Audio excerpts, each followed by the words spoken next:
자, 여러분들 시험도 끝나고 좀 어떻습니까? 자, 요거 수능 특강. 그쵸? 자, 시험 이제 끝이 나고 뭐 아쉬움도 있을 수 있고, 그쵸? 자, 그 다음에 또 잘 본 학생들은 또 나름대로 그런 자부심도 있을 것이고 할 겁니다. 자, 그래도 사실 이번 시험이 조금 쉽게 나오기는 했었어요. 그죠? 그러다 보니까 아마 기말에는 조금 더 어렵게 나오지 않을까. 그리고 사실 기말 시험에서 이제 조금 예상되는 관건은 여러분들 선생님이 먼저 얘기하시기도 하셨지만 기말 부분에서는 독서 관련된 이제 지문들이 나온다고 하셨잖아요. 그렇죠? 그러다 보니까 이 독서 지문 해석하는 게 아마 조금 더 관건이 되지 않을까 싶긴 합니다. 알겠죠? 그래서 여러분들이 그것을 조금 능력을 키우고자 해서 오늘은 조금 어려운 독서 지문을 하나 준비를 했고, 그 다음에 수능 특강 같은 경우에 지금 진도 나가는 페이스를 좀 보게 되면은 현재 그 중간 때 이제 화법 쪽으로 나갔고 기말 때 작문 위주로 나간다고 하셨기 때문에 사실 화법과 작문 통합 지문을 여러분들이 볼 기회가 없을 것 같아요. 그래서 사실 이번 2주 동안에 우리가 통합 지문을 같이 한번 살펴보면서 화법 작문에 대한 실력도 조금 더 높이는 방향으로서 선생님이 수업을 준비를 했어요. 알겠죠? 그래서 오늘은 화법 작문 통합 지문 첫 번째 거 133페이지부터 보고 우리가 독서 지문까지 쉬는 시간 가진 다음에 독서 지문을 나가도록 할 겁니다. 알겠습니까? 자, 얼른 앉으시고요. 자, 그러면 여러분들 133페이지 펴도록 합시다. 책 가져왔습니까? 오, 수능 특강 가져왔어? 네, 133페이지 펴도록 합시다. 가자. 자, 그러면 이제 우리가 첫 번째 지문, 그쵸? 화법과 작문 통합. 방학 때도 그렇고 여러분들이 잠시 수업을 하기는 했는데 이제 화법 작문 통합 지문 같은 경우는 그래도 이 기본적인 화법 지문이나 작문 지문보다는 조금 어려운 경향들이 있어요. 그죠? 그래서 파악해야 될 정보의 양이 그만큼 또 많다 보니까 학생들이 은근히 또 어려워하는 부분이 있습니다. 하지만 그렇다고 하더라도 결과적으로 화법 작문에서 크게 벗어나지 않습니다. 알겠죠? 그렇기 때문에 우리가 굉장히 좀 간단하게 확인할 수 있는 그런 수준으로서 충분히 문제를 해결할 수 있다는 거. 그래서 자꾸 접해보는 게 여러분들에게 제일 중요하다는 것도 유념을 해둘 필요가 있습니다. 자, 그러면 133페이지 첫 번째 통합 지문 보도록 합시다. 자, 가는 교지의 시를 비평문을 작성하기 위한 교직 편집부 학생들의 대화이고 나는 가를 바탕으로 학생 1이 작성한 글이다. 물음에 답하시오 라고 되어 있죠. 그렇죠? 자, 그래서 지금 학생들의 대화를 통해서 비평문을 살펴보도록 합시다. 자, 학생 1부터 보도록 합시다. 지난번 회의 때 비평문의 주제로 새로운 문화 전파 현상인 밈에 대해 다루기로 했던 것 기억나지? 라는 거죠. 자, 지금 학생 1이 뭡니까? 친구들에게 우리가 지난번에 했던 거 기억해? 하고 얘기를 하고 있죠. 그렇죠? 그래서 여기서는 질문의 형식을 사용을 하고 있지만 이 질문의 형식을 통해서 무엇을 하고 있다? 바로 지난 회의 때 회의의 기억을 상기시켜주는 그러한 역할을 한다는 거죠. 그렇죠? 이런 것들이 우리가 선지에 잘 나오는 것들입니다. 그렇죠? 그래서 지금 첫 번째 학생이 먼저 지난 회의 때 우리가 무엇에 대해서 얘기하기로 했다. 그래서 중심 과제는 바로 밈이라는 거죠. 이것이 바로 오늘 대화의 중심 과제가 됩니다. 그렇죠? 자, 그래서 얘기합니다. 각자 조사한 내용과 경험을 바탕으로 민 문화에 대해 자유롭게 얘기해보자 라고 하면서 지금 사회자와 비슷한 역할을 하고 있죠. 그래서 지금 대화를 이제 이끌어 나가는 역할을 하고 있습니다. 자, 그래서 학생이가 얘기합니다. 너희들 이기적 유전자라는 책 다 알지? 여러분들 다 압니까? 리차드 호킨스의 이기적 유전자 압니까? 그렇죠? 사람이 유전자라고 하는 것은 굉장히 이기적인 것이기 때문에 자신의 유전자를 남기기 위해서 이타적인 행동도 한다라고 하는 게 이기적 유전자 책의 핵심적인 내용이에요. 그래서 우리가 가족을 구하는 이유는 뭐 때문에? 내가 죽더라도 내 가족을 통해서 내 유전자를 남기기 위해서라고 하는 그런 이기적 유전자라고 하는 내용의 책 핵심적으로 인간의 그런 이타적인 그런 행동이나 이런 것들을 유전자 단위로까지 분석을 해서 얘기를 한 그런 책입니다. 한 번쯤은 고3이니까 읽어볼만 하실 거예요. 자, 그 책의 저자인 리처드 도킨스라는 학자가 생명 전달의 단위인 유전자처럼 문화가 전파되는 단위로 밈이라는 말을 처음 사용하면서 밈이라는 단어가 사용되기 시작했다고 해라는 거죠. 자, 지금 이 부분에서 학생 2는 바로 뭐다? 전문적인 뭡니까? 학자의 말을 인용을 해가지고 바로 밈 단어가 어떻게 쓰이기 시작했는가, 즉 단어의 유래를 지금 제시를 해주고 있다는 거죠. 그렇죠? 자, 그래서 이제 문화가 전파되는 단위가 마치 유전자와 같이 하나의 그 단위로 볼 수 있고 이것이 밈이다라는 거죠.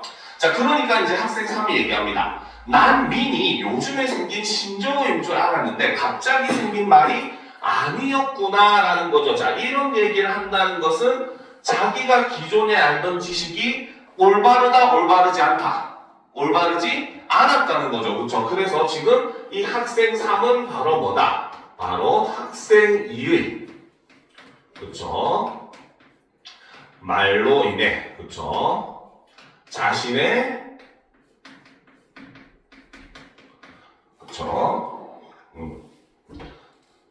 지식을 수정하고 있는 그러한 모습을 보여준다는 거죠. 그렇죠. 그래서 학생 3은 지금 학생 2가 밈이라는 말의 유래에 대해서 이제 설명을 했으니까 내가 기존에 알고 있던 거랑 다르네? 내가 잘못 알았나? 막 이러면서 자신의 지식을 이제 수정을 하고 있습니다. 근데 또 중요한 건 그 다음도 있어요. 자, 그런데 요즘 유행하는 밈 영상을 조사해 보니 용어가 처음 만들어졌을 때의 의미와는 좀 다르게 주로 누군가를 놀리거나 재미를 주기 위한 상황에서 자주 쓰이는 것 같다라는 거죠. 자, 여기서 지금 학생 3은 바로 뭐다? 지금 학생 2가 제시했던 밈의 유래에 대한 내용, 그렇죠? 바로 학생 2가 제시한 내용과 바로 자신이 조사한 내용을 어떻게 하고 있다? 바로 비교 대조를 하고 있더라 라는 걸 볼 수가 있더라는 거죠. 알겠습니까? 그래서 비교를 함으로써 그쵸? 바로 최신 경향에 대한 정보를 이렇게 제시를 해주고 있더라. 그래서 요즘은 원래 이제 그 밈이라고 하는 게 처음 유행했던 거 여러분들도 아마 기억을 할 거예요. 그렇죠? 예전에 한참 유행했던 게 아이스버킷 챌린지라고 하는 게 어떻게 보면 거의 밈의 시조격이라고 볼 수가 있기는 해요. 알겠죠? 근데 그 아이스버킷 챌린지라고 하는 게 이제 유명 인플루언서들이라든지 아니면 연예인이라든지 아니면 유명한 정치인이라든지 이런 사람들을 중심으로 처음에 먼저 시작이 됐었고 그것이 이제 점차 퍼져나가는 모습을 보였는데 그 아이스버킷 챌린지라고 하는 게 처음 만들어진 이유 중에 하나가 바로 뭐냐면은 어떤 그 이름이 기억이 안 나는데 병이 있어요. 알겠죠? 그 병에 걸리면은 온몸에 막 전기에 감전된 듯이 막 짜릿한 그런 그 고통이 엄청나게 느껴진대요. 그래서 그 병을 일종의 간접적으로라도 사람들이 체험해서 그 병의 위험성도 알리고 사람들에게 이런 인식을 개선하기 위해서 시작한 게 그런 아이스버킷 챌린지였다는 거죠. 그러니까 어떻게 보면 처음에 그런 밈이라고 하는 챌린지라고 하는 것들이 시작됐던 것은 약간 공익적인 성격이 좀 강했어요. 그런데 최근에는 그렇죠. 막 연예인들을 놀린다든지 아니면 그냥 간단하게 춤을 따라 하든지 이 정도까지는 그래도 그나마 우리가 봐줄만한데 심지어는 이제 범죄도 밈이라고 하는 의미로서 그 이유로 유행을 하는 그런 상황도 발생을 했죠. 실제로 미국에서 보면은 슈퍼마켓 가가지고 그 큰 아이스크림 통이 있잖아요. 그것도 열뚜껑이라서 한번 핥고 닫아놓고 다시 집어넣는 그게 밈으로 유행을 했던 적도 있습니다. 알겠죠? 그러니까 점차 오히려 범죄의 문제까지도 이제 발생을 하게 되는 이런 문제들이 현재 상황에서 일어나고 있더라는 거죠. 자, 그러면 좀 올려놓고 보도록 합시다. 자, 그러니까 학생 1이 다시 얘기합니다. 나도 밈이 그냥 유머 영상을 다르게 부르는 말인 줄 알았는데 아니었구나라는 거죠. 자, 학생 1도 학생 3과 동일하게 그쵸? 바로 자신의 지식을 어떻게 바로 수정을 하고 있는 그런 모습을 보여주고 있죠. 기존에 내가 알고 있던 게 잘못 알고 있었다라는 거죠. 자, 그런데 갑자기 왜 밈이 유행하게 되었을까? 자, 그런데 학생 1은 아까 앞에서도 우리가 봤지만 약간 사회자 같은 역할을 하고 있어요. 그렇죠? 그래서 이 학생은 지금 질문의 형식을 이야기를 하고 있지만 그렇죠? 이 질문을 하는 의도는 바로 뭐다? 사실은 화제를 전환시켜주는 그러한 역할을 하고 있다라는 거죠. 그러면 지금부터는 무엇에 대해서? 바로 밈 유행의 원인에 대해서 우리가 이야기를 해보자 라는 것으로 이제 화제를 돌려주고 있다는 거죠. 그렇죠? 자, 그러니까 학생 2가 얘기합니다. 이 학생이 공부 잘하는 학생인가 봐요. 자, 보도록 합시다.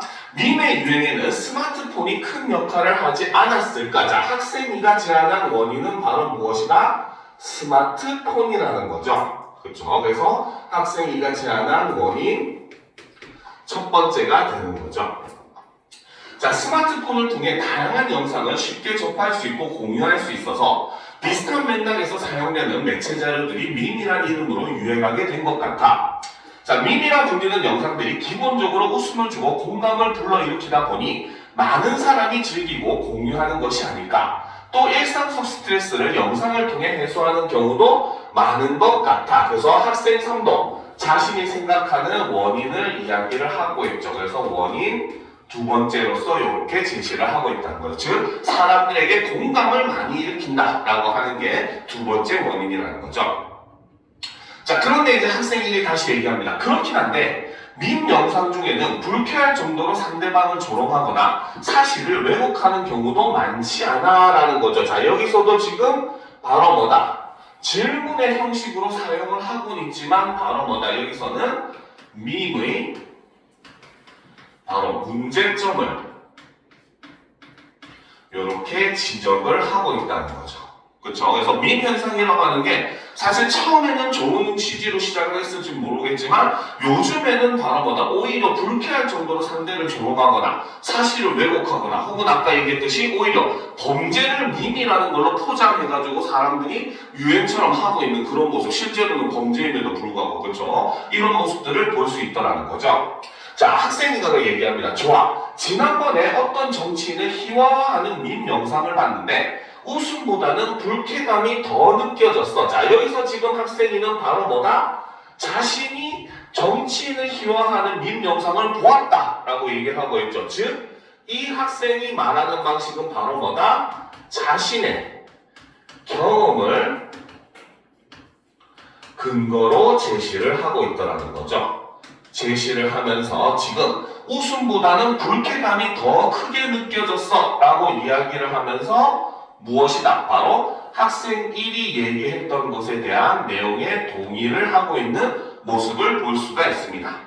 그렇죠? 자, 그래서 또 학생 3이 얘기합니다. 사소한 실수가 밈 영상으로 번져서 고통을 당했던 연예인의 사례를 보면 밈의 대상이 된 개인은 엄청난 스트레스를 받았을 것 같아. 또 밈이 실제 사실과 다른 내용을 다루어 문제가 되었다는 기사도 있더라고. 라서 학생 3은 이제 어떻게 보면 이 문제를 약간 뭡니까?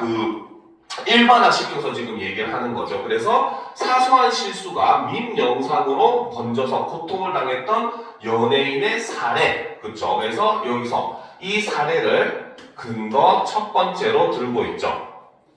그쵸? 자, 그 다음 또 두 번째 자료가 사실은 중요한데 밈이 실제로 사실과 다른 내용을 다루어 문제가 되었다는 기사도 있더라 라는 거죠. 그래서 여기서는 근거 두 번째를 제시하는데 그 근거는 바로 뭐다? 기사 보도 내용을 근거로 제시를 하고 있다라고 볼 수 있다는 겁니다. 알겠죠? 자, 그러면 좀 올려놓고 보도록 합시다. B부분. 자, 그렇다면 이러한 부정적인 상황에 대한 비판을 비평문의 핵심 내용으로 다루자. 그래서 학생들과 대화를 바탕으로 해가지고 비평문의 핵심적인 내용을 정했어요. 바로 뭐다? 부정적인 상황에 대한 비판. 그렇죠? 이게 바로 비평문의 일종의 주제가 된다라고 볼 수 있다는 거죠. 자, 그리고 구체적인 사례와 함께 그러한 문제점을 해결할 수 있는 대안도 함께 제시하는 것이 좋을 것 같아. 그리고 두 번째 내용은 바로 뭐다? 문제점을 해결할 수 있는 대안. 그렇죠? 이것도 비평문에서 핵심적으로 이제 제시되어야 할 내용이다라고 이야기를 하고 있다는 거죠. 자, 좋아. 밈에 대해 연구한 전문 학술 자료에 따르면, 야, 역시 공부 잘하는 학생은 달라요. 밈에 대해 연구한 전문 학술 자료에 따르면이라고 돼 있죠. 그렇죠? 자, 여기서는 바로 뭐다? 전문적인 자료를 지금 인용해 와서 자신의 이야기를 한다는 거죠. 그렇죠? 그러면 이 자료를 인용해서 무엇을 얘기하느냐 봅시다. 밈을 즐길 때 밈의 출처와 밈에 담긴 제작자의 의도를 명확하게 확인하는 태도가 필요하다고 해라는 거죠. 자, 지금 여기서 필요까지, 그쵸? 이 부분이 바로 뭐다? 학생 2가 제시하는, 그쵸? 2가 제시한 대안이라고 볼 수가 있고, 이 대안은 바로 뭐다? 전문적인 자료의 내용을 인용해 와서 제시를 하고 있다라고 볼 수 있다는 겁니다. 알겠죠? 자, 그 다음 학생 3의 얘기를 봅시다. 난 밈에 담긴 의도도 중요하지만, 자, 이 말을 한다는 것은 바로 뭐다? 학생 2의 내용에 일부 동의를 한다는 거죠. 그렇죠? 그래서 학생 2의 발언에 일부 동의를 하고 있다라고 볼 수 있다는 거죠. 자, 그런데 밈이 유행하게 된 사회적 맥락을 파악하는 것이 더 중요하다고 생각해. 밈이 유행한 사회적 맥락과 수용자의 특성을 알고 있으면 밈 문화를 좀 더 객관적인 시선으로 바라볼 수 있을 거야 라고 얘기를 하면서 학생 3이 제안한 대안은 바로 뭐다? 밈이 유행하게 된 사회적 맥락을 파악하는 것이 더 중요하다라고 하는 대안을 제시를 하고 있죠. 그래서 학생 3이 제시한 대안은 바로 유행의 사회적 맥락을 파악해야 한다라는 겁니다. 자, 그러니까 이제 학생 1이 얘기하죠. 나도 동의해. 그런데 나는 밈과 관련된 영상을 보게 되면 계속 유사한 영상을 같이 보게 돼서 점점 빠져들게 되더라고 라는 거죠. 자, 이거는 바로 뭐다? 지금 또 다른 문제점으로서 제시를 할 수 있는 부분이죠. 그렇죠? 그래서 이거는 밈의 또 다른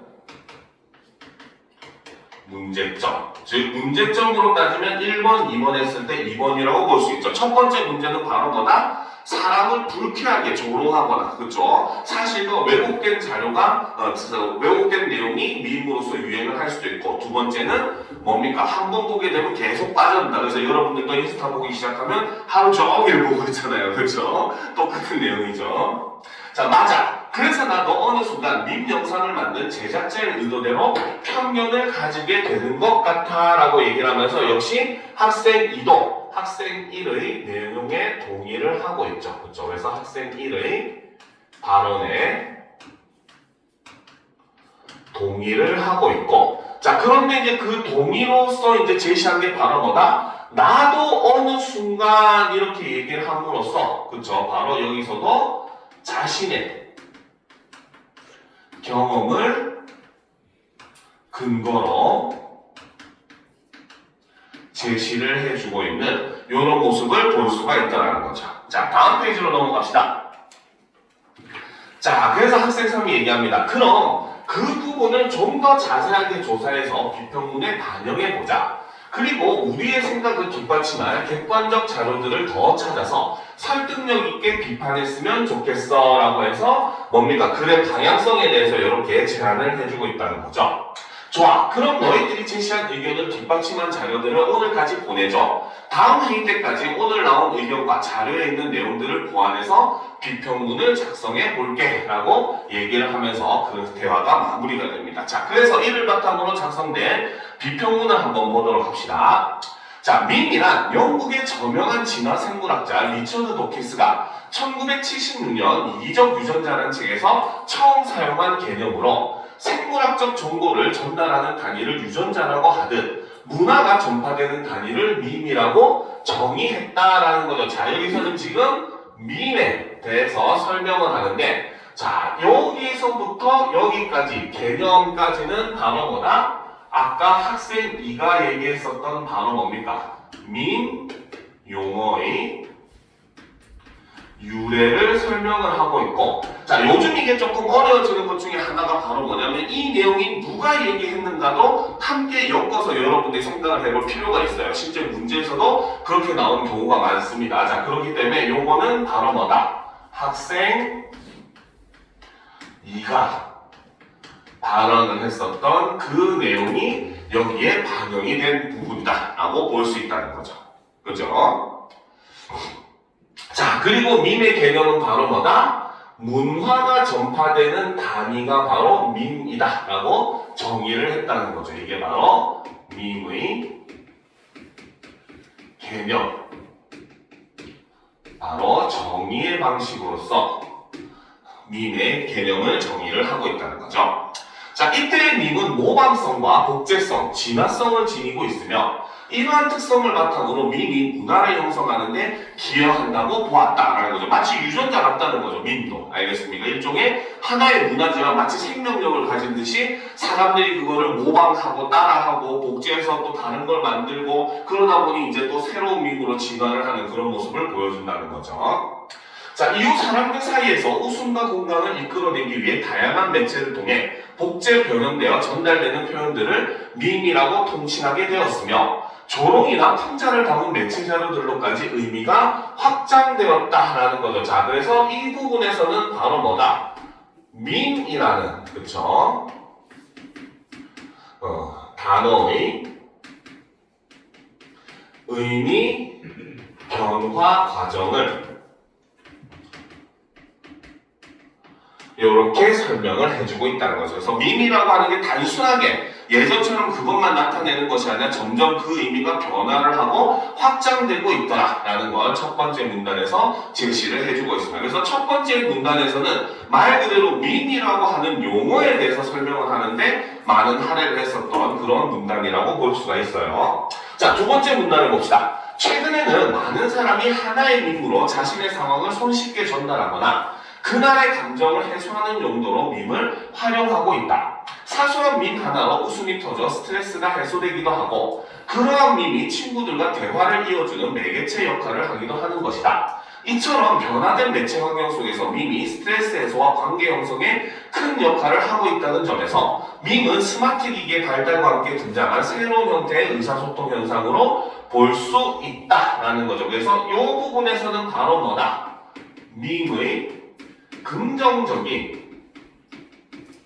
측면을 이렇게 제시를 해주고 있죠. 그쵸? 그래서 앞부분에서 바로 뭡니까? 밈에 대해서 학생들이 처음 이야기를 나눴을 때 부분을 잠시 올려서 보면은 바로 뭐다?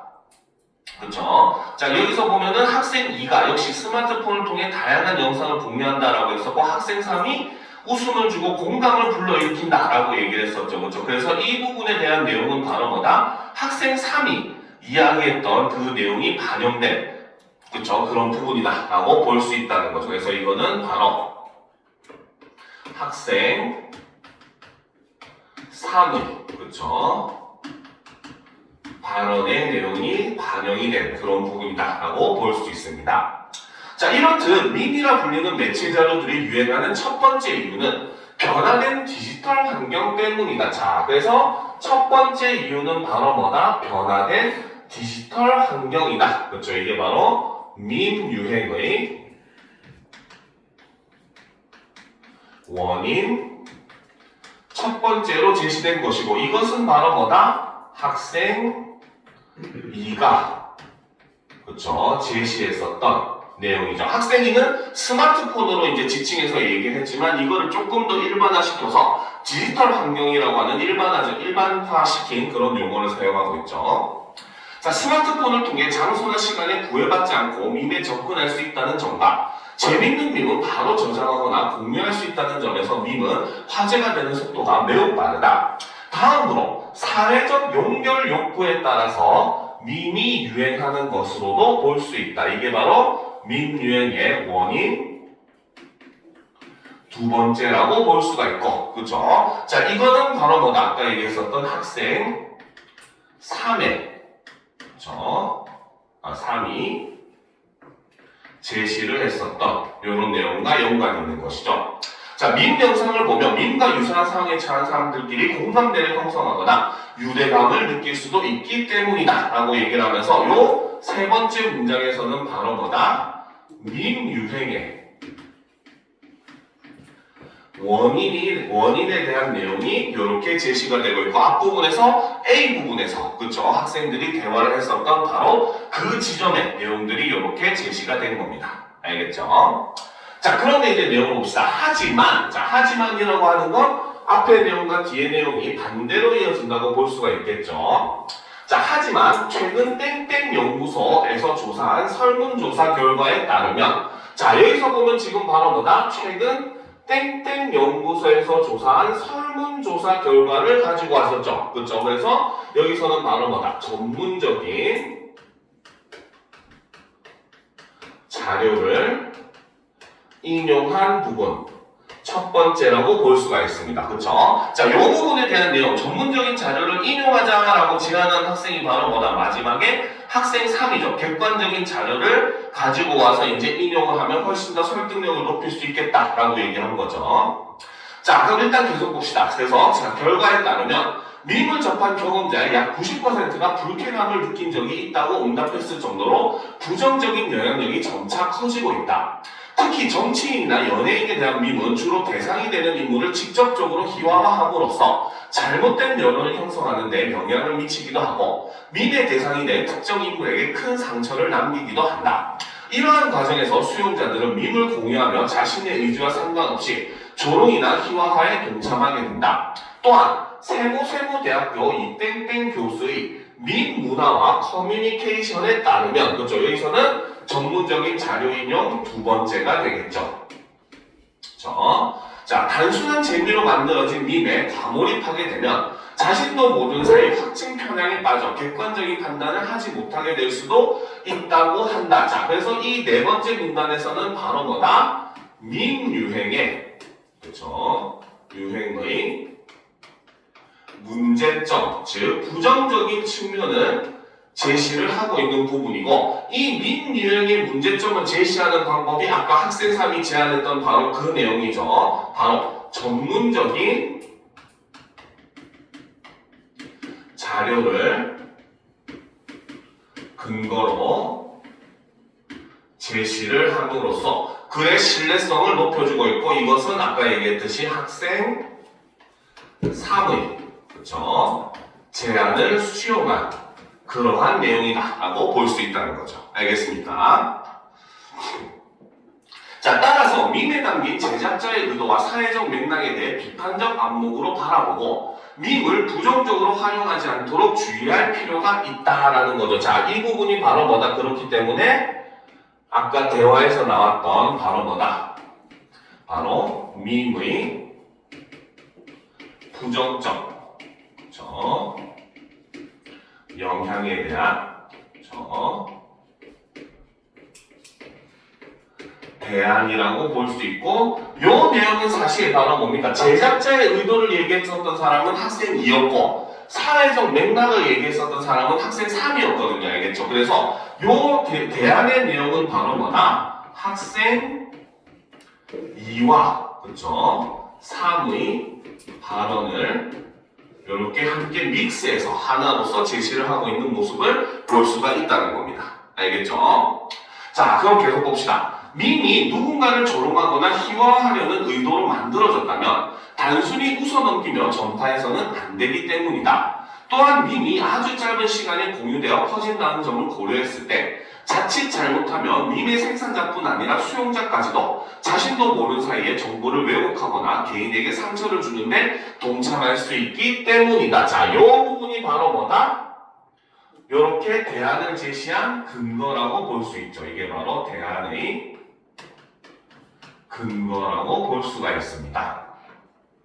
자, 그러므로 밈이 유행하게 된 사회적 맥락이나 수용자의 특성을 파악하여 보다 균형 잡힌 시선으로 밈을 현명하게 즐기는 태도가 필요하다. 자, 이렇게 지금 이 부분의 내용을 보면은 사실상 앞에서 제안으로 제시됐던 내용이 한 번 더 나오면서 강조가 되는 모습이라고 볼 수가 있거든요. 알겠죠? 그렇기 때문에 이러한 구성은 우리는 양괄식 구성이라고 볼 수가 있습니다. 알겠죠? 그래서 마지막 부분은 바로 뭐다? 대안을 다시 한 번 더 강조하죠. 그래서 이걸 우리는 재강조다. 이렇게 볼 수가 있다는 겁니다. 알겠습니까? 자, 그래서 여기까지 학생들의 대화와 함께 그 대화를 바탕으로 이제 밈 현상에 대한 비평문을 작성한 것까지 우리가 살펴봤습니다. 자, 그러면 지금부터 선생님이 5분의 시간을 줄 테니까 뒤에 있는 5문제 후딱 풀어보도록 합시다. 알겠죠? 다 분석을 했으니까 금방 풀 거라고 생각을 합니다. 자, 다들 한번 풀어보도록 합시다.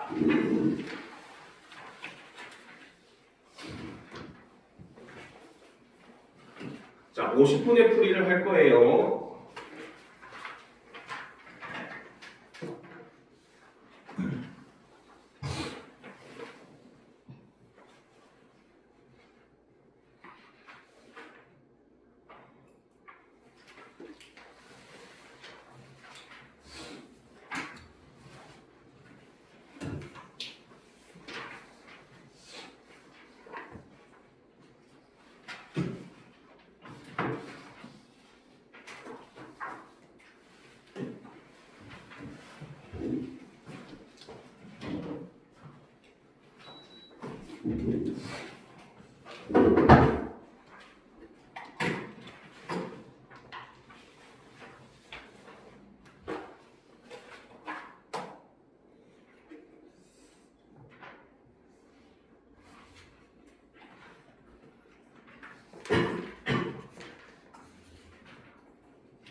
다 풀었어요? 오, 빠른데?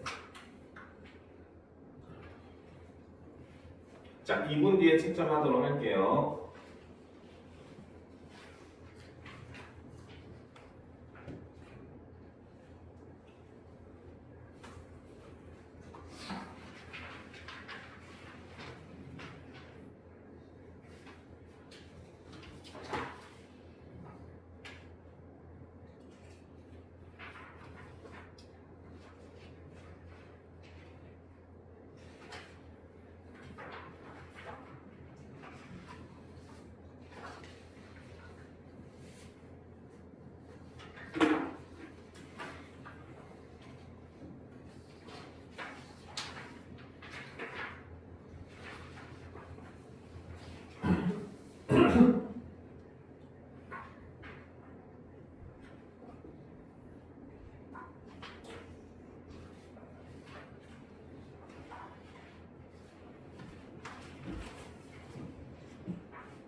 자, 그러면 같이 한번 풀이를 한번 해보도록 합시다. 자, 가행 학생 1에 대한 설명으로 가장 적절한 것은, 자, 학생 1이 아까도 선생님이 얘기했지만 우리가 뭐 토의나 토론으로 치면 사회자와 같은 역할을 하는 그런 인물이라고 얘기를 했었죠. 그렇기 때문에 사실 이러한 토의 관련된 거, 대화도 일종의 넓은 의미의 토의라고 볼 수가 있고, 이랬을 때 그거를 주도하는 인물의 역할에 대해서 묻는 그런 문제도 등장을 하니까 이런 것들을 꼭 유념을 해서 봐줘야 돼요. 자, 그래서 대안 설명 가장 적절한 것을 고르래요. 그렇죠? 자, 보도록 합시다. 1번. 화제에 대한 이전 회의 내용을 상기시키며 대화를 이끌고 있다. 자, 화제에 대한 이전 회의 내용을 상기시켰다. 요거는 맞는 내용입니다. 그렇죠? 아까 앞에서도 얘기했지만 지난번 회의의 내용 기억하지? 라고 얘기를 했었잖아요. 그렇죠? 그래서 질문의 형식을 통해서, 그렇죠? 질문의 형식을 통해서, 그렇죠? 지난 내용을 환기시키는 이런 모습을 볼 수가 있었죠. 그렇죠? 그러니까 1번이 정답이라고 볼 수가 있다는 거죠. 그렇죠? 자, 2번 봅시다. 개인적 경험을 공유하며 화제와 관련된 다양한 사례를 소개하고 있다. 자, 개인적인 경험을 공유한 학생은 바로 누구였습니까? 아까 학생 3이, 그렇죠? 자신이 지전에 그런 영상을 봤었는데 그거를 보고 굉장히 뭐 불쾌했다든지 이런 내용들이 제시를 하고 있었죠. 그러니까 학생 1에 대한 설명으로는 부적절하다라고 볼 수가 있습니다. 그렇죠?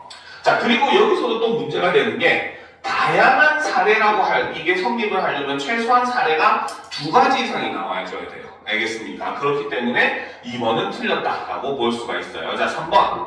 화제에 대해 자신이 잘못된 배경 지식을 갖게 된 이유를 궁금해하고 있다? 아니죠. 자신이 잘못된 배경 지식을 가졌다라고 하는 거는 맞아요. 학생 1도 학생 2가 그 얘기했었던 밈이라고 하는 단어의 유래에 대해서 설명을 한 거를 듣고 나도 이렇게 생각했었는데 잘못 알고 있었네 하고 얘기했습니다. 근데 그 다음에 질문은 바로 뭐였다? 이유를 궁금해하는 것이 아니라 그 다음 질문은 바로 밈 유행의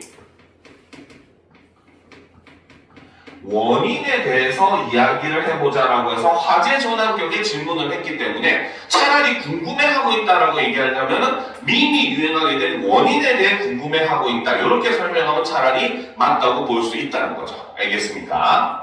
자, 4번. 화제에 대한 비판적 관점의 문제점을 비평문에 반영할 것을 제안하고 있다. 아마 이게 뭔 말이야 하는 학생들 꽤 있었을 거예요. 알겠죠? 자, 이 말은 뭐냐면 화제에 대한 비판적 관점의 문제점, 즉 이 말은 무슨 뜻이다?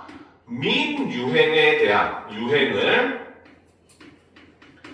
비판하는, 그렇죠? 비판하는 관점의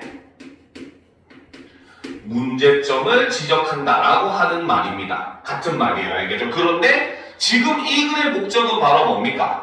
이 글의 목적은 바로 밈의 부정적인 영향을 비판하는, 즉 핵심은 바로 뭐다? 밈 유행을 비판하는 관점이 바로 사실은 뭐다? 학생들이 작성한, 그렇죠? 비평문의 관점이 바로 요 관점이죠. 그렇기 때문에 이렇게 설명한 거는 잘못되었다라고 볼 수가 있어요. 그러면 얘는 어떻게? 화제에 대한 비판적 관점을 비평문에 반영할 것을 제안하고 있다라고 하면 맞는 말이 된다는 겁니다. 무슨 말인지 알겠죠? 이 학생들이 가진 건 화제에 대한 비판적 관점이지 비판적 관점을 다시 재비판하는 그런 관점이 아니라는 거죠. 알겠습니까? 그러면 이 내용대로 될 거라면 뭐라고 해야 돼? 밈의 긍정적인 측면만을 이야기했어야 되는 거예요. 알겠어요? 근데 메인 내용은 마지막 2개의 문단, 밈의 부정적인 문제점을 제시하는 게 그 비평문의 핵심적인 내용이었기 때문에 4번은 틀렸다고 볼 수가 있습니다. 자, 5번. 공식력 있는 객관적 근거를 바탕으로 화제에 대한 다양한 문제점을 지적하고 있다. 자, 공식력 있는 객관적 근거를 제시한 학생은 사실상 우리는 공부 잘하는 학생 2라고 볼 수가 있겠죠. 그렇죠? 학생 2가 처음에 이제 밈이라는 단어의 유래를 설명할 때도 리처드 도킨슨의 이적 유전자라는 책의 내용에 대해서 가지고 왔었고, 그렇죠? 그 다음에도 역시 연구조사 결과에 대해서 제시한 것도 학생 2였습니다. 그렇죠? 그래서 그 공신력 있는 객관적 근거를 사용한 사람은 학생이다 라고 볼 수가 있겠죠. 그래서 정답은 1번이 된다라는 겁니다. 자, 2번을 보도록 합시다. 그쵸? 자, A, B 발화에 대한 이해로 가장 적절한 것은 이라는 거죠. 자, 이거 A 부분에서 나왔던 것은 바로 뭡니까? 바로 밈이라고 하는 단어의 유래에 대해서 학생 2가 얘기를 했고 그에 대해서 학생 3과 학생 1이 반응하는 부분이 바로 A 부분이었습니다. 자, 그 다음 B 부분은 바로 밈의 문제점, 그렇죠? 문제점을 제시한 장면이었죠. 그래서 비평문의 핵심 내용으로서 밈의 그런 부정적인 상황에 대해서 그리고 그에 대해서 전문적인 학술 자료에 따르면이라고 학생 2가 얘기했고 학생 3도 그래서 2와 3은 서로 뭐다? 그 밈이 부정적인 일이 생기게 된 일종의 대안을 제시하고 있다라고 볼 수가 있는 부분이죠. 자, 그러면 이제 이걸 바탕으로 이번 문제를 보도록 합시다. 자, A에서 학생 2는 학생 1의 제안에 대해 의문을 제기하며 새로운 주제에 대한 자료를 소개하고 있다. 자, 이거는 완전히 틀렸다고 볼 수가 있겠죠. 자, 학생 2는 바로 뭐다? 그쵸? 자, 학생 2는 바로 A 부분에서는 바로 뭐다? 바로 화재의 유래에 대한, 그쵸? 에 대한 설명을, 그쵸? 객관적 근거를 바탕으로 소개를 하고 있다. 이렇게 해야지 1번은 맞는 말이 되겠죠. A 부분에서는 유래를 설명한 부분이었으니까. 자, 2번을 봅시다. A에서 학생 3은 학생 2가 제공한 정보를 통해 기존 배경 지식을 수정을 했다. 맞는 말이죠. 그렇죠? 나는 이런 줄 알았는데 아니었구나 라고 했어요. 그렇죠? 자, 그리고 하지만 뭡니까? 거기에 플러스 자료 조사를 통해 알게 된 사실을 공유하고 있다. 그렇죠? 내가 조사한 바에 따르면은 바로 뭐다? 최근에는 사람들이 이제 웃기게 하는 희화화하거나 그런 용도로 더 많이 사용되고 있는 것 같아라고 얘기를 했잖아요. 그죠? 그렇기 때문에 정답은 2번이 된다고 볼 수 있겠죠. 알겠습니까? 자, 3번을 보도록 합시다. B에서 학생 2는 학생 1의 제안에 동의하며 전문적인 의견을 바탕으로 문제의 원인을 진단하는 대안을 제시하고 있다. 다 맞는 말 같지만, 그죠? 학생 1의 제안에 동의한 것도 맞고 전문적인 의견을 바탕으로 한 것도 맞습니다. 그렇죠? 그리고 대안을 제시한 것도 맞아요. 근데 유일하게 틀린 건 바로 뭐다? 문제의 원인을 진단하지 않았죠. 그냥 전문적인 이런 조사 결과에 따르면 이러한 태도가 필요하다고 해라고만 얘기했지 원인이 어디에 있다라는 내용은 B 부분에서 존재하지 않았습니다. 알겠죠? 그래서 3번도 틀렸다고 볼 수가 있겠죠. 자, 4번 B에서 학생 3은 학생 2의 주장에 부분적으로 동의를 하는 부분은 맞습니다. 그것도 중요하지만 이라고 얘기했죠. 그런데 객관적 근거를 통해 주장의 내용을 뒷받침하고 있다. 자, 그런데 바로 뭐다? 객관적 근거를 사용하지 않았습니다. 알겠습니까? 그저 뭐다? 주장을 하고 있는, 그렇죠? 그냥 주장을 하고 있는 이런 내용만 제시했었죠. 자기가 생각하는 대안은 바로 뭐다? 사회적 맥락을 보는 것이 더 중요하다고 생각한다라고만 얘기했습니다. 그렇죠? 자, 5번 A와 B에서 모두 학생 2는 학생 1이 제안한 내용에 대해 구체적 자료를 바탕으로 실현 가능성을 검증하고 있다? 아니죠.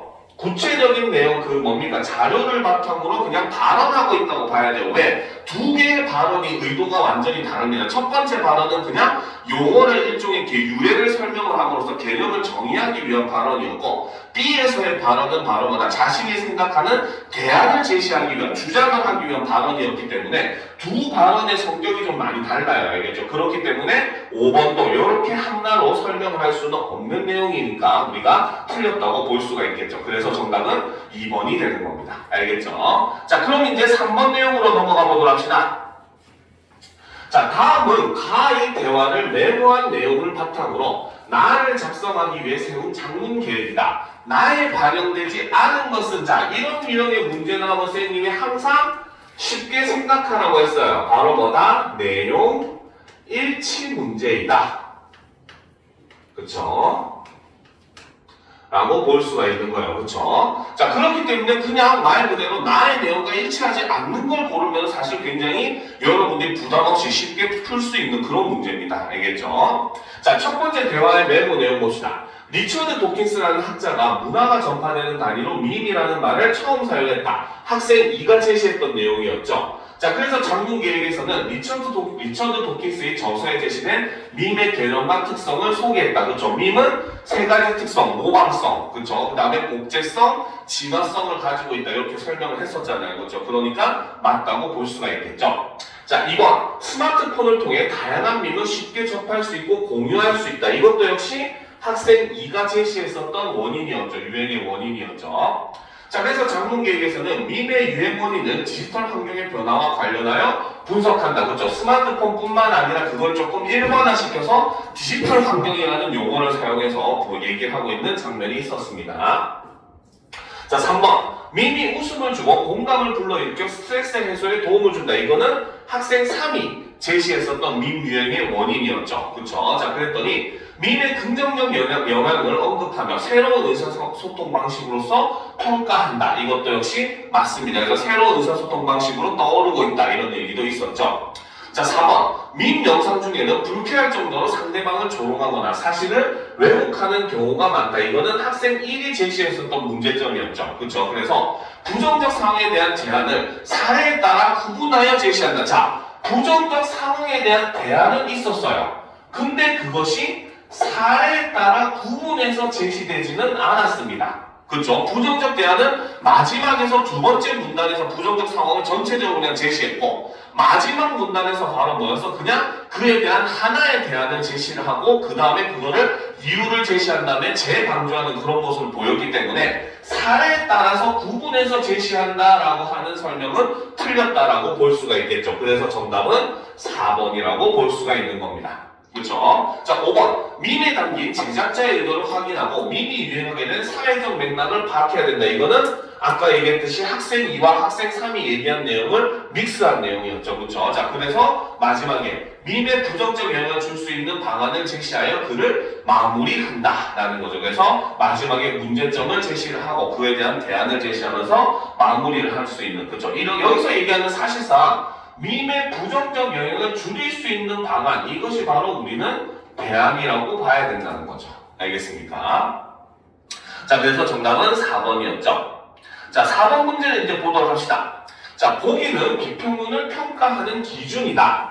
보기의 기준에 따라 나를 평가한 내용으로 적절하지 않은 것은 이라는 거죠. 자, 첫 번째, 의견이 대립되는 쟁점이 드러나 있는지, 그 다음에 쟁점에 대한 자신의 관점이 명확히 드러나고 있는지, 그 다음 객관적인 자료를 근거로 사용을 했는지, 참고한 객관적 자료의 출처를 명시하고 있는지, 그리고 마지막에 문제 해결 방안을 제시하고 있는지. 자, 요것들에 대해서 우리가 판단을 해야 돼요. 자, 근데 1번 같은 경우는 사실 우리가 위에 것만 가지고 판단하기는 조금 애매한 부분이 있습니다. 알겠죠? 왜? 쟁점이라고 하는 것은 사람들의 의견이 첨예하게 대립되는 부분을 우리는 정점이라고 얘기를 하거든요. 알겠죠? 자, 그런데 그 외에 나머지 것은 우리가 판단할 수 있겠죠? 쟁점에 대한 자신의 관점, 비평문은 나를 평가한 것이기 때문에 비평문은 바로 밈에 대해서 어떤 대한 비판적 관점을 취하고 있었죠. 부정적인 입장이 더욱더 강한 그러한 모습을 볼 수가 있습니다. 그렇죠? 자, 두 번째, 객관적인 자료를 근거로 자신의 주장을 뒷받침하고 있는가? 이거는 맞다고 볼 수 있겠죠. 바로 두 가지 자료, 그렇죠? 연구조사 결과와 그 다음에 연구 논문을 가지고 와가지고 뒷받침했었죠. 그리고 출처를 명시하고 있는가? 이것도 역시 맞아요. 땡땡 대학교 이 땡땡 교수의 무슨 책에 따르면 이런 식으로 나와 있고, 그 다음에 어디서 실시한 연구조사 결과에 따르면 해서 정확하게 어디서 그 연구 결과를 실시했는지를 명시하고 있는 모습을 볼 수가 있었습니다. 자, 그 다음 자신의 관점에 따른 문제 해결 방안을 제시하고 있는가? 그렇죠? 마지막 문단에서 있었죠. 바로 뭐다? 밈의 제작자의 의도와 그 다음에 이 밈이 유행하게 된 사회적 맥락을 파악하면서 밈에 대해서 접근해야 된다라고 하는 그런 방안을 제시하고 있었다는 모습을 볼 수 있죠. 그러면 이를 바탕으로 우리가 밑에 내용을 한번 읽어보도록 합시다. 자, 1번. 밈에 대한 상반된 평가를 언급하고 있다는 점에서 의견이 대립되는 쟁점이 드러나 있다. 자, 요거는 사실 세모기는 합니다. 그런데 이걸 완전히 틀렸다고 할 수가 없어요. 그죠? 왜? 상반된 평가라고 하기 때문에 그래서는 바로 뭐다? 밈의 긍정적인 측면과 부정적인 측면을 동시에 다 그래서 제안을 하고 있죠. 제시를 하고 있습니다. 그렇죠? 그렇기 때문에 사실 이거는 맞는 말이라고 볼 수 있지만 여러분들이 시험 과정에서는 사실 이것이 과연 그럼 쟁점이 될 수 있는가라고 하는 점도 여러분들이 고려를 하는 대상이기 때문에 일단 이 첫 번째 선지는 세모라고 볼 수가 있습니다. 선생님이 항상 얘기하던 동그라미 세모 X를 잘 쓰라고. 그렇죠? 일단 이거는 애매한 걸로 남겨두세요. 알겠죠? 이거는 항상 여러분들 입장에서 선생님이 설명을 해주는 겁니다. 여러분들 당연히 시험에서 이렇게 문제를 보게 되면 이거 1번이 맞는지 안 맞는지 이것 때문에 헷갈리는 학생들 많을 거예요. 알겠죠? 일단 3번으로 나눕시다. 2번을 봅시다. 밈의 문제점을 인식하고 비판적 수용 태도를 권하고 있다는 점에서 쟁점에 대한 자신의 관점을 드러내고 있다. 그렇죠? 바로 부정적인 비판적 관점과 그에 대한 대안을 함께 제시하고 있는 모습을 볼 수 있기 때문에 이거는 맞다고 볼 수 있습니다. 그렇죠? 자, 3번. 저명한 학자의 저서를 언급한 개념을 바탕으로 논의를 전개하고 있다는 점에서 객관적 자료를 근거로 자신의 주장을 뒷받침하고 있다. 자, 이것도 상당히 여러분 입장에서 애매할 수 있어요. 알겠죠? 자, 그럼 봅시다. 저명한 학자의 저서에 언급된 개념은 우리가 여기서 그래서 뭘 떠올려야 됩니까? 누구의 글을 떠올려야 돼요? 누구의 글? 아까 앞에서 있었던 리처드 도킨스의 이기적 유전자를 떠올려야 되겠죠. 그렇죠? 유전자의 내용을 떠올리게 됩니다. 알겠습니까? 자, 근데 이제 바로 뭐다? 그래서 이걸 바탕으로 논의를 전개하고 있다라는 건 맞다고 볼 수가 있겠죠. 그렇죠? 자, 그런데 객관적 자료를 근거로 자신의 주장을 뒷받침하고 있다. 객관적 자료를 근거로 자신의 의견을 뒷받침한 것은 바로 어디였습니까? 뒷부분에 보면은 연구조사 결과와 그쵸? 그 다음에 연구 논문 요걸 통해서 주장을 뒷받침했어요. 알겠습니까? 그러니까 사실 자, 이 선지를 두 개로 나누었을 때 알겠습니까? 앞부분의 내용도 맞고 뒷부분의 내용도 맞기는 해요. 그렇죠? 그런데 요 연결점은 맞습니까? 틀립니까? 요 연결점이 지금 3번 선지에서는 완전히 틀렸어요. 알겠습니까? 왜? 앞에서 언급한 거는 이의적 유전자의 내용인데 뒤에서 언급한 거는 연구조사 결과와 연구 논문의 내용이 되어버리잖아요. 그렇죠? 그러니까 이걸 바탕으로 이게 이루어졌다라고 하는 설명은 맞을 수가 없다는 거예요. 알겠죠? 그러면 확실하게 틀린 게 바로 뭐다? 3번이라고 볼 수가 있는 겁니다. 알겠죠? 그러면 여러분은 당연히 1번보다는 3번을 선택하는 게 훨씬 더 합리적인 선택이다 라는 거 늘 강조하죠. 자, 그 다음 봅시다. 4번. 의견을 뒷받침하는 설문조사 결과와 연구 결과의 출처를 밝히고 있다는 점에서 참고한 객관적 자료의 출처를 명시하고 있다. 이것도 역시 맞죠. 그렇죠. 자, 5번. 비판적 항목을 바탕으로 밈을 현명하게 즐기는 태도에 대해 제안하고 있다는 점에서 문제 해결 방안을 타당하게 제시하고 있다. 이것도 역시 맞다고 볼 수가 있습니다. 그래서 정답은 3번이다 라고 선택하는 게 가장 합리적인 선택이다 라는 거죠. 자, 그럼 이제 마지막 문제. 이것과 비슷한 문제 여러분들 시험에 나오지 않았었나요? 그렇죠? 자, 보도록 합시다. 보기는 나의 마지막 문단의 초고이다. 보기를 나의 마지막 문단으로 고쳤을 때 반영한 선생님의 조언으로 가장 적절한 것은 자, 이게 바로 그렇죠? 초안이고 그렇죠? 그 다음에 위에 지문에 있는 것이 바로 뭐다? 지문이 바뀐 내용이라는 거죠. 자, 그랬을 때 이 사이에 있었을 선생님의 조언으로 가장 적절한 걸 고르라고 하는 거예요. 그렇죠? 쉽게 말하면, 솔직히 말하면 여기서 선생님이 어떻게 조언해도 상관은 없어요. 그게 자기가 반영을 하냐 마느냐의 문제니까. 그렇죠? 근데도 이런 문제가 성립할 수 있는 내용은 바로 뭐다? 이 문제는 이걸 다른 말로 얘기하면 바로 두 글 사이의 차이점을 제대로 파악하고 있는가? 라고 하는 게 이 문제의 가장 핵심적인 내용입니다. 알겠습니까? 자, 그럼 초안의 내용을 한번 보도록 합시다. 따라서 밈에 담긴 제작자의 의도와 사회적 맥락에 대해 비판적 항목으로 바라보고 밈을 부정적으로 활용하지 않도록 주의할 필요가 있다. 자, 여기서는 지금 앞에 글에서 있었던 바로 뭐다? 대안을 이렇게 제시를 하고 있는 이런 모습을 보여주고 있다는 거죠. 그렇죠? 자, 이를 바탕으로 밈이 우리의 정서를 풍부하게 하고 새로운 의사소통 통로로 자리 잡을 수 있도록 현명하게 즐겨야 할 것이다 라고 해서 일종의 마지막에는 뭡니까? 글쓴이의 당부를 하는 식으로 마무리를 하고 있었습니다. 알겠죠? 그런데 앞으로 잠깐 돌아가서 나의 글을 우리가 보게 되면 마지막에 뭐라고 했었습니까? 지금 자, 따라서 지금 밈에 담긴 제작자 의도와 사회적 맥락에 대해 비판적 안목으로 바라보고 밈을 부정적으로 활용하지 않도록 주의할 필요가 있다. 이 문장은 초안과 완전히 동일한 문장이죠. 그렇죠? 초안과 완전히 동일하게 제시된 그런 문장입니다. 그렇죠? 그런데 차이는 그 다음부터 나와요. 밈이 누군가를 조롱하거나 희화화하려는 의도로 만들어졌다면 단순히 웃어넘기며 에서부터 동참할 수 있기 때문이다까지는 아까 선생님이 지문 설명할 때 얘기했잖아요. 그렇죠? 이게 바로 뭐다? 대안의 근거, 이유를 여기서 제시를 하고 있습니다. 그러면 우리는 추가된 것 첫 번째, 바로 뭐다?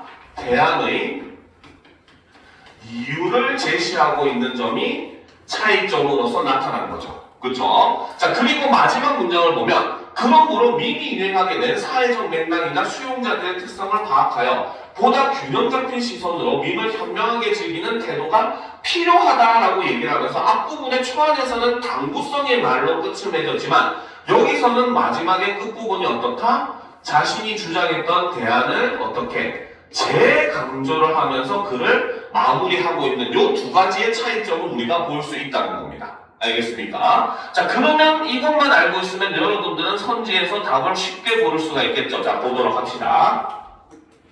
자, 1번부터 봅시다. 밈의 영향력에 대한 구체적 사례를 추가했습니까? 구체적 사례가 등장하지 않았죠. 마지막 부분에는. 그쵸? 자, 그래서 밈의 유행 원인을 사회적 맥락에 따라 요약적으로 제시하는 유행 원인을 사회적 맥락에 따라 요약적으로 제시하는 것도 역시 마지막에 없었어요. 만약에 이게 성립을 하려면 어떻게 해야 된다? 마지막 부분에 앞에서 했던 내용을 요약 정리하는 내용이 들어갔어야 된다는 거죠. 그렇죠? 자, 2번. 밈의 긍정적인 면과 부정적인 면을 대조한 거는 앞부분이었죠. 그렇죠? 자, 이거는 맨 마지막 부분에는 존재하지 않았습니다. 그렇죠?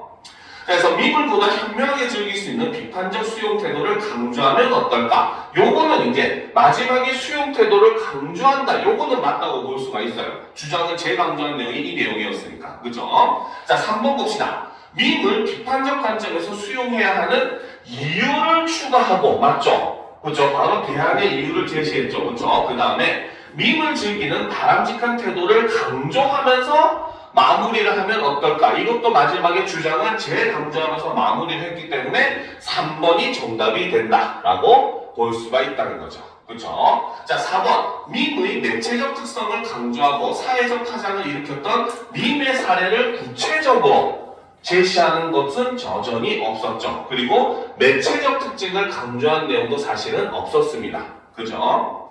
자, 밈의 긍정적 역할을 강조하고 디지털 환경의 발전에 따라 영향력이 확대되고 있는 밈의 현대적 가치, 이런 내용도 없었어요. 그렇죠? 그리고 밈의 긍정적인 역할을 강조하지도 않았습니다. 알겠습니다. 오히려 부정적인 영향을 줄이기 위한 것을 대안으로 제시를 하고 있었기 때문에 정답은 3번이다 라고 볼 수 있다는 거죠. 알겠죠?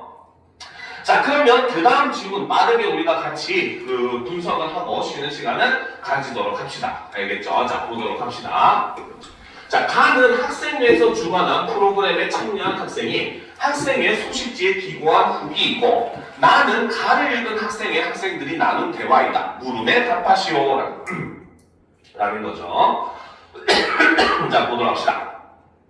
자, 학생회에서 주관한 실천하는 공부, 관점 있는 여행 프로그램에 참가하여 공주에 다녀오게 되었다라는 거죠. 자, 여기서 보면 지금 이 글을 쓰게 된 지금 동기를 제시를 하고 있죠. 바로 이게 글을 쓴 동기를 이렇게 제시를 하고 있는데 그 핵심적인 동기는 바로 뭐다? 실천하는 공부, 관점 있는 여행이라는 프로그램에 참가를 했었고, 그로 인해서 공주라는 공간, 그 장소에, 그 지역에 다녀오게 된 것을 경험으로써 쓰게 되었다라는 거죠. 자, 이번 프로그램은 단순히 쉬고 즐기기 위한 여행이 아니라 자신의 진로와 관련하여 여행의 주제를 정하고 모든 별로 토의하면서 결과물을 만들어 다른 참여자들과 공유하는 의미 있는 프로그램이어서 참여하게 되었다. 그래서 여기서 제시한 것은 바로 뭐다? 참여하게 된 이유. 참여 이유를 이렇게 밝히고 있습니다. 그렇죠? 자, 여러 차례 사전 모임을 하면서 비슷한 진로를 가진 학생들과 모둠을 구성하고 이번 여행에서 공부해야 할 것, 우리의 관점 등에 대해 이야기를 나누었다. 역사, 지리, 문화, 과학기술 영역으로 모둠을 나누었는데 나는 평소에 관심을 갖고 있던 역사 모둠에 지원하여 활동했다라는 거죠. 그래서 여기서는 여행을 위한 일종의 사전 준비 단계를 이렇게 했다라고 여기서 제시를 해주고 있죠. 그리고 자신이 어느 분야에 참여를 했는가까지도 여기서 밝히고 있습니다. 자, 그럼 이제 보도록 합시다. 공주의 역사에 대해 조사해보니 그동안 알지 못했던 많은 사건과 그에 얽힌 이야기들이 있었다. 고구려의 위협을 피해 웅진 공산성으로 천도하면서 열린 웅진백제 시대, 이후 수도를 사비로 옮기지만, 그죠? 요즘 이것 때문에 인터넷에서 밈이 많죠, 그죠? 왕이 왜 자기 돈으로 수도를 옮겨요? 막 이런 질문들, 그죠? 사비는 지역 이름이죠. 그래서 사비로 옮기지만 나당연합군의 침공으로 사비성이 함락되어 공산성으로 온 의자와 그리고 성을 지키던 장군의 대신으로 결국 적에게 사로잡혀 항복하게 되는 구욕 등 공산성에 얽힌 역사가 가슴을 찡하게 울렸다. 한편 무령왕릉에서 출토된 다양하고도 많은 유물은 당시 백제의 문화, 정치, 외교를 생생하게 증언하고 있기도 했다. 백제의 문화 중에서 인상적이었던 것은 빈이라는 장례 방법이었다. 빈은 사람이 죽고 나서 시신을 매장하기 전까지 시신을 보존하면서 위령 의례를 행하고 조문을 받는 것을 말한다. 특히 임금의 빈은 1년 혹은 2, 3년씩 행하기도 하였는데 이는 위령 의례와 조문을 김자하여 국가 내 각 세력에게 충성 서약을 받기 위해서였다고 한다. 이때 시신을 오래 보존하기 위해 얼음이 사용되었는데 정지산 유적지에서 발견된 빈고시설에서 그 흔적을 발견할 수 있었다. 바로 옆 금강에서 겨울에 언 얼음을 정지산 구덩이에 진흙, 왕교와 함께 채워넣어 오랜 시간 녹지 않게 보관했을 것으로 추정된다고 한다. 이 밖에도 공산성과 인절미, 석장리 구석기 유적, 한국의 상지 승원 중 하나인 마곡사, 동학농민혁명의 최후 격정지인 우금치 등 공주를 대표하는 많은 역사적 유산이 있었지만 아쉽게도 시간의 제약으로 다 다루지는 못했다. 이렇게 사전 모임을 하면서 여행을 준비하다 보니 이미 여행지에 가서 현재의 공주를 걷는 것 같았다. 그리고 타임머신을 타고 과거로 가서 과거의 공주를 걷고 있는 것 같기도 했다라는 거죠. 자, 이거는 바로 뭐다? 자, 여기서는 아직 여행이 시작이 안 됐어요. 여행도 시작이 안 됐는데 말이 참 많죠, 그렇죠? 자, 여기서는 지금 바로 뭐다? 바로 사전 모임과, 그렇죠? 사전 조사를 통해 알게 된 사실, 그렇죠? 사실과 그에 대한 개인적인 감정을 이렇게 제시를 하고 있더라는 거죠. 알겠습니까? 그래서 이전에 몰랐던 사실을 알게 되면서 굉장히 마음이 찡했고, 그리고 인상 깊었던 것은 무엇이고, 이런 것들을 쭉 이제 아직 여행을 시작하기 전인데, 이 사전 모임을 통해서 이렇게 깊은 인상을 받았다라고 하는 걸 제시를 해주고 있다는 거죠. 자, 그 다음 봅시다. 드디어 출발. 금요일 오후에 출발하는 것이라 첫날은 여행지를 다니지 않고 저녁 식사 후에 각 모둠이 준비한 탐구 보고서 발표회를 진행했다. 그래서 첫 번째 날은 바로 뭐였다? 바로 각 모둠이 준비한 탐구 보고서 발표회를 진행했다는 거죠. 이게 바로 일정 첫 번째라고 볼 수가 있겠죠. 그렇죠? 자, 모둠마다 프레젠테이션 자료를 만들어 흥미롭게 발표해서 전혀 지루하지 않았다. 자, 지리 모둠에서는 공주의 도시 발달 양상에 대해 발표했다. 조선시대까지 공주는 수심이 깊은 금강의 공나루를 통해 하삼도와 한양을 잇는 물류이동의 중심지 역할을 했고 산으로 둘러싸인 지형 덕분에 군사적인 요충지로 기능할 수 있었다는 것이다. 그러나 철도와 도로교통이 발달하면서 강을 통한 수문이 사라지자 공주시가 지녔던 교통상의 이점도 함께 약화되었고 오히려 넓은 평지가 부족한 입지 조건이 인구 유입과 도시 개발의 걸림돌로 작용하게 되었음을 지도, 사진자료, 그래프 등을 활용해 발표했다. 문학 무덤에서는 공나루에 얽힌 전설과 신동엽의 서사시 금강, 그리고 나태주 시인과 풀꽃 문학관 등에 대해 발표했다. 한편 과학기술 모듈에서는 무령왕릉 목관의 옷칠에 담긴 과학적 원리에 대해 설명하며 옷의 주요 성분인 우르시올이라는 물질이 지닌 항산화 활성과 항균 활성에 대해 발표했다. 또한 무령왕릉의 아치형 천장이 그쵸? 자, 사다리꼴 벽돌의 빗면을 이용해 구조적으로 큰 힘을 발휘한다는 점을 그림을 활용하여 설명했다. 사다리꼴 벽돌을 둥글게 배열하면 각 벽돌의 비스듬한 빗면이 서로 밀어내면서 아래로 떨어지지 않고 벽돌의 두꺼운 부분에 무게가 더해져 서로 맞닿은 빗면이 단단히 결합해 전체 구조의 강도가 더욱 높아진다는 것이다 라는 거죠. 자, 여기서는 지금 바로 뭐다? 각 모둠의 발표 내용을 그렇죠? 내용을 요약적으로 제시를 해주는 이런 모습을 우리가 볼 수 있습니다. 그렇죠? 자, 그 다음 이제 봅시다. 우리의 여행 첫날은 바로 이제 다음 날이죠. 학구적인 분위기 속에서 동시에 흥미와 기대감으로 한껏 부풀어 오르며 저물었다. 첫날이었죠. 자, 다음 날 아침, 그죠? 날짜가 이제 다음 날로 바뀌게 됩니다. 그래서 일정 두 번째로 이제 이어지게 되겠죠. 자, 맑은 공기를 들이마시며 공산성에 올랐다. 자, 그래서 지금 사실 실제 여정이 이제 여기서부터 시작이 됩니다. 여정 첫 번째죠. 자, 그다지 높지 않은 성으로 올라 성벽길을 걸었다. 성벽 옆으로 흐르는 금강이 백제시대의 그 물은 아니지만 그 물길을 따라 흐르는 강물은 1500여 년 전에 백제인들도 나처럼 내려다보지 않았을까. 다음은 무령왕릉으로 갔다. 자, 그 다음에 공산성 다음에 어디로? 무령왕릉으로 갔죠. 여정 두 번째가 되겠죠. 왕릉을 재현한 전시관을 돌아보며 어제의 발표 내용을 떠올려 보았다. 천장벽돌에 생긴 쇠도 눈여겨보고 모형이지만 목관도 살펴보았다. 그러다가 어제 발표에서 언급되지 않았던 진묘수라는 조형물에 눈이 갔다. 그쵸? 이거는 바로 뭐다?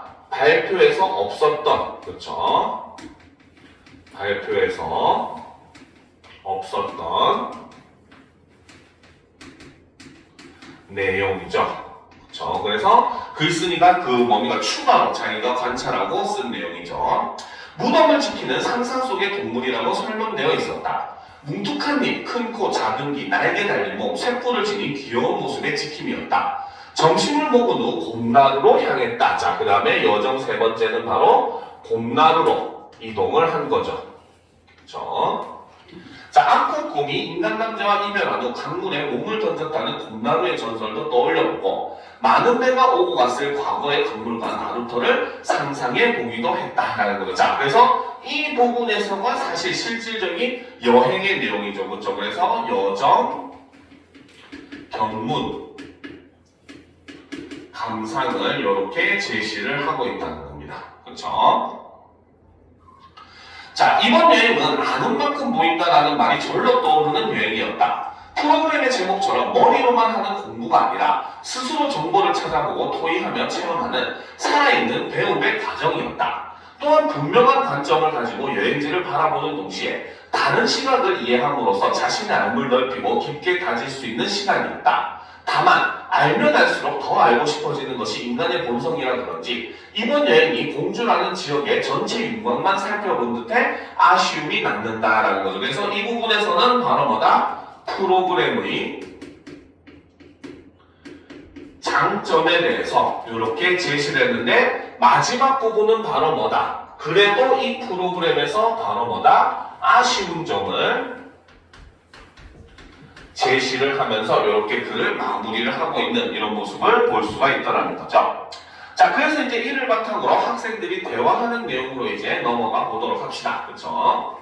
자, 학생회장이 얘기합니다. 오늘은 실천하는 공부, 관점 있는 여행의 후속 프로그램이 다시 공주 여행에 대해 대화하기로 한 거 기억하지라는 거죠. 자, 여기서도 지금 바로 뭐다? 이 학생회장은 질문의 형식을 통해서, 그렇죠? 질문의 형식을 사용을 함으로써 이를 통해서 지난 회의 내용을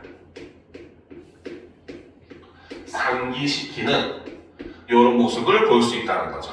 그쵸?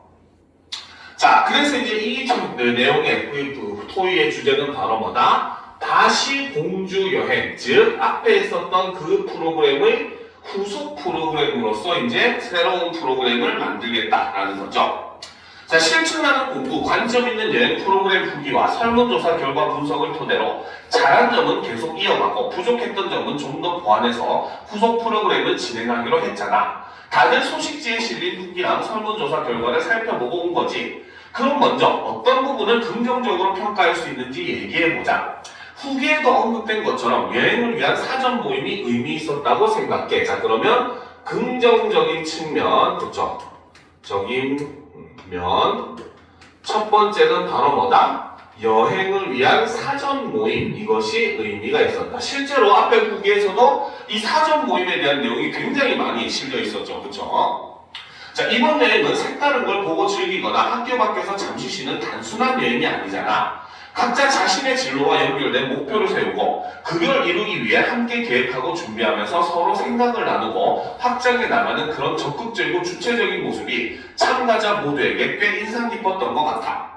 맞아. 설문조사 결과에서도 사전 모임이 가장 의미 있다는 내용을 확인할 수 있었어. 자, 그래서 학생이는 학생 1의 내용에 대해서 지금 어떻게 동의를 하고 있고, 그리고 그에 대한 근거로서 바로 뭐다? 설문조사 결과를 근거로 제시를 해주고 있죠.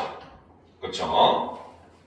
자, 해당 활동이 본인에게 어떤 도움이 되었는지를 묻는 문항에는 문제 해결 능력을 얻을 수 있었다는 의견이 많더라고. 거기에 추가해서 바로 뭐다? 해당 활동이 본인에게 어떤 도움이 되었는지를 묻는 문항에는 문제 해결 능력을 얻을 수 있었다는 의견이 많더라 라고 얘기를 하면서, 그쵸? 앞에 학생 1의 내용을 추가 보완하고 있는 이런 모습도 우리가 볼 수 있다는 거죠. 그쵸? 그래서 좀 더 일종의 바로 뭐다? 앞에서 제시한 내용을 구체화시키는 그런 모습을 볼 수 있다는 거죠. 그래서 사전 모임이 의미 있었는데 그 중에서도 바로 뭐다? 이 사전 모임을 통해서 문제 해결 능력을 얻을 수 있었다라고 하는 게 학생들이 긍정적으로 평가하고 있다라고 제시를 해주고 있다는 거죠.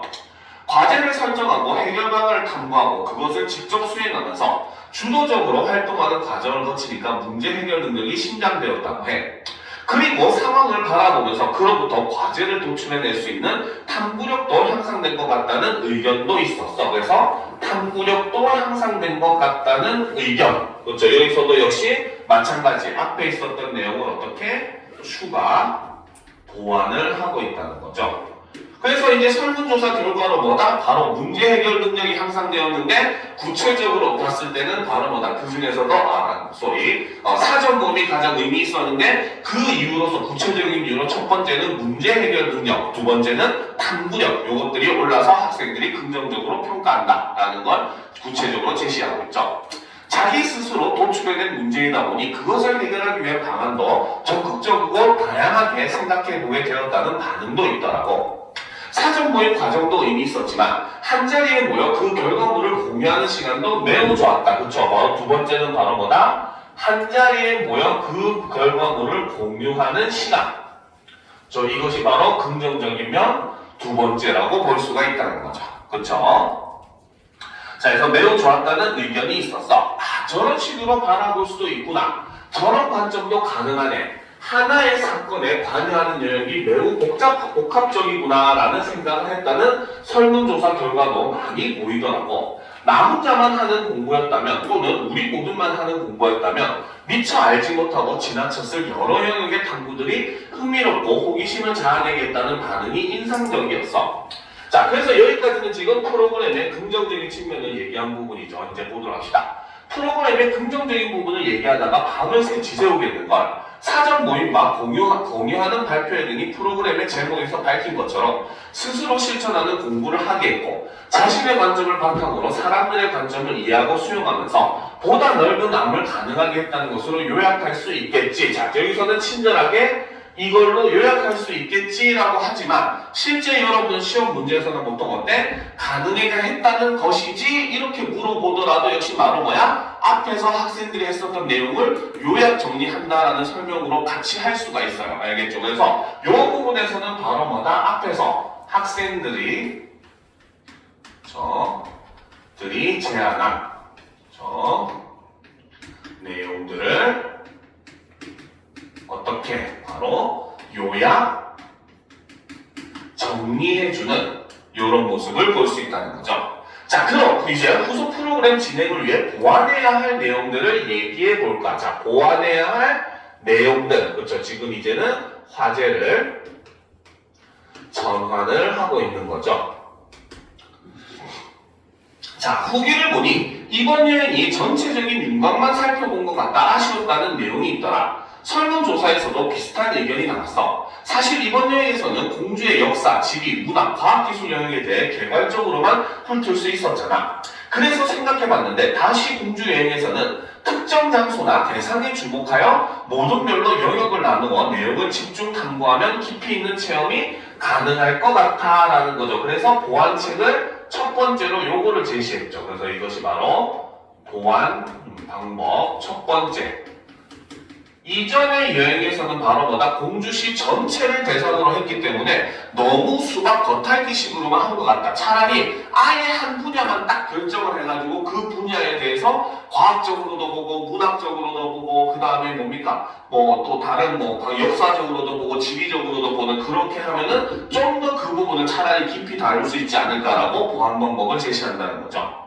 자, 그래. 후기에서 언급한 진묘수에 대한 이야기도 발표에서는 다루지 않은 것이었어. 진묘수에만 집중해도 능건축, 조형예술, 신화 등 다양한 영역으로 세분화되거든. 그러면 예술이나 신화, 인문학 등을 진로로 정한 친구들이 참여할 수 있어 프로그램의 스펙트럼이 지금보다 훨씬 확장될 수 있을 것이라고 생각해 라는 거죠. 그래서 지금 앞에서 있었던 보완 방법에 대해서 동의를 하고 있고 그 동의하는 방법이 바로 뭐다? 구체적 사례. 그 중에서도 바로 후기에 있었던 그쵸? 사례를 제시를 하면서 그쵸? 동의를 하고 있는 모습을 볼 수가 있다는 거죠. 자, 좀 올려놓고 보도록 합시다. 자, 설문조사 결과를 보니까 체험활동과 관련한 다양한 시각자료를 만들면 어떨까 하는 의견이 있더라. 그래서 체험활동과 관련한 다양한 시각자료. 자, 이것이 바로 보완 방법